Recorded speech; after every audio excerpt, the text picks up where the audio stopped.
business reason for this was to deploy the small modular reactors that we are designing and going to build. So we have units that we designed at 320 megawatts.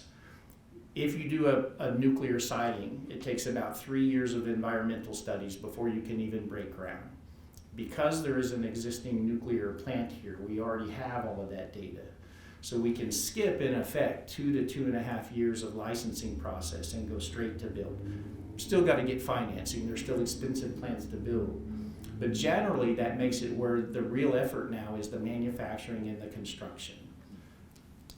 I'll show you a little picture of what the plant will look like. So this will be a 640 megawatt operation, 2 reactors.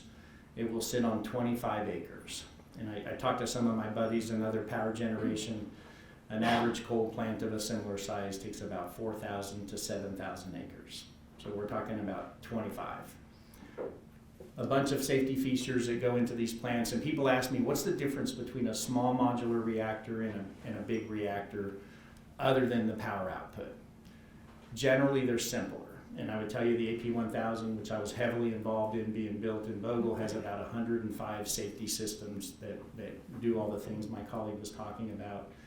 This plant has 7 and requires no operator action to shut it down and keep it safe. So it's walk-away safe is what we call it. The other thing that we're designing is because it's entirely passive, 1 reactor operator can operate 2 reactors simultaneously because it'll just shut itself down if something goes wrong. The result of that is you can operate these 2 plants for 640 megawatts roughly with about half the staff of a current nuclear plant of the same size, which is big. So there's a few of the examples there.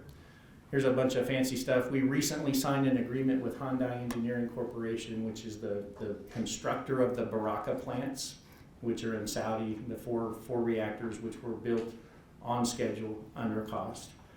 And I point them out because they are actually one of the premier nuclear constructors in the world, and unlike the United States, they did not stop constructing nuclear plants for 20, 30 years. They continued, so they have 50 years of experience plus in the nuclear business doing construction. People ask me, how are we going to come in on time and on budget? The rules are simple. Finish your design. Completely finish your design. Order your parts. And I know this is going to sound crazy. Have your parts there before you build, right? Same way you build a house. And then the next step is build it in the right order. And generally, we like to put the big stuff on the bottom in first, and the other stuff that's above that in last, right? I know that sounds really simple, but if you look at some of the nuclear plants all the way from the 70s that's got in trouble, it was doing that stuff in the wrong order, right? It's that simple. I look at the AP1000s, which I consider to be a very successful reactor, even though there's some rough starts on the cost at Vogtle. You don't want engineering design changes while your people are in the field, and I equate it to building a house. If you build a house and in the middle of construction, you decide you need a new bathroom. Anybody not get a change order for that? That's what happens. It changes the design. If that bathroom is desired where a structural wall is, now it radically changes the design. That's what you have to not do when you build nuclear. I know it sounds really simple because these are complicated plants and they take a lot of people to build.